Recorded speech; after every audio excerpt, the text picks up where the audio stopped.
विभाग की समीक्षा बैठक के बाद राजस्थान की उप मुख्यमंत्री दिया कुमारी मीडिया से मुखातिब हुई, जहां उन्होंने बताया कि इस साल की गई बजट घोषणाओं और पुरानी योजनाओं को उनकी प्रगति को लेकर अधिकारियों के साथ विस्तृत चर्चा हुई है। साथ ही यह भी तय किया गया कि आने वाले दिनों में कौन कौन से कार्य कब तक पूरे होंगे। वहीं उन्होंने कहा कि सरकार योजनाओं का काम धरातल पर होते हुए देखना चाहती है, इसलिए लगातार समीक्षा बैठकें कर रही है, फीडबैक हो रहे हैं। वहीं गर्मी के मौसम में ऑफ सीजन टूरिज्म बढ़ाने के लिए स्कूलों और अन्य संस्थाओं को जोड़कर विभिन्न जिलों में कार्यक्रम आयोजित किए जाएंगे। एलपीजी सिलेंडर की कालाबाजारी पर सख्त कार्रवाई की भी बात उनकी ओर से कही गई है। हर साल गर्मी तो होती है क्योंकि ये जो सीज़न हमारा टूरिस्ट सीज़न जो स्पेशली फॉरेन टूरिस्ट हैं वो अप्रैल से लेकर सितंबर के बीच में कम हो जाते हैं। उसके लिए हम लोग ने थोड़ा प्रचार प्रसार ज़्यादा किया है कि मॉनसून भी बहुत सुंदर समय होता है राजस्थान देखने का, घूमने का। राजस्थान में शाम का समय अच्छा होता है, काफ़ी मौसम ठीक हो जाता है, इतनी गर्मी नहीं होती। दूसरे स्टेट से अगर हम कंपेयर करें उसको भी हम प्रमोट करें, ज़्यादा से ज़्यादा ऑफ सीज़न टूरिज़्म को कैसे बढ़ाया जाए। और राजस्थान दिवस भी हमारा आने वाला है, उसमें भी हमने एक पूरा सप्ताह भर का कार्यक्रम रखा है। अलग अलग डिपार्टमेंट्स पार्टिसिपेट कर रहे हैं और स्कूल्स को भी इन्वॉल्व किया है क्योंकि नई जनरेशन को भी हमारे इतिहास के बारे में जानकारी होनी चाहिए, जुड़ाव होना चाहिए। उस पर भी हम लोगों ने इस बार कार्यक्रम रखे हैं और पूरा 14 तारीख से लेकर 19 तारीख तक बहुत सारे कार्यक्रम हैं। हर अलग अलग ज़िलों में, अलग अलग संभागों में कार्यक्रम होंगे।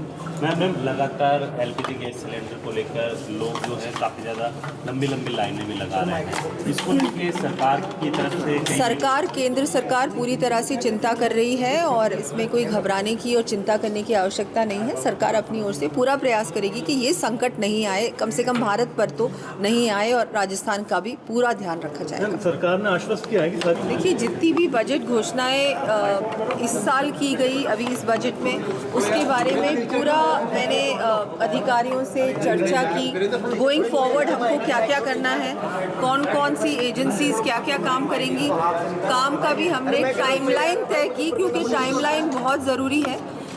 जब से घोषणा हुई तब से लेकर इम्प्लीमेंटेशन कब तक हो जाएगा उसके बारे में चर्चा हुई।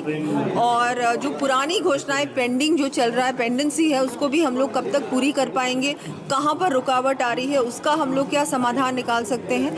बहुत विस्तार से अभी 3-4 घंटे की हमारी मीटिंग हुई है और मुझे पूरा विश्वास है कि इसका बहुत अच्छा परिणाम आएगा।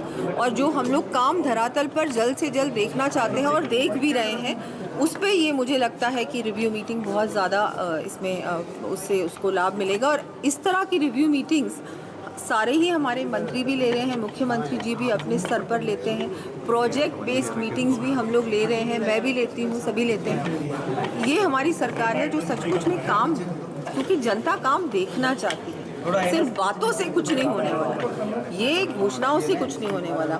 एक्चुअल में ग्राउंड पर काम क्या हो रहा है, क्या गति है काम की, कहाँ डिलेज आ रही हैं, कैसे डिलेज को हम लोग दूर कर सकें, ये सब चीज़ें हम लोग करते आए हैं और आगे भी करेंगे। और ये मेरी tourism art and culture department की रिव्यू बैठक तैयारी कर रखी है। मुझे लगता है सरकार पे विश्वास करें क्योंकि सरकार हमेशा, केंद्र सरकार जिस तरह से उनकी विदेश नीति की बात करूं मैं, या उनकी हर तरीके से जिस तरह से प्रेपरेशन कर रखा है केंद्र सरकार ने, कल भी जयशंकर जी ने पार्लियामेंट को पूरा अपनी बात रखी।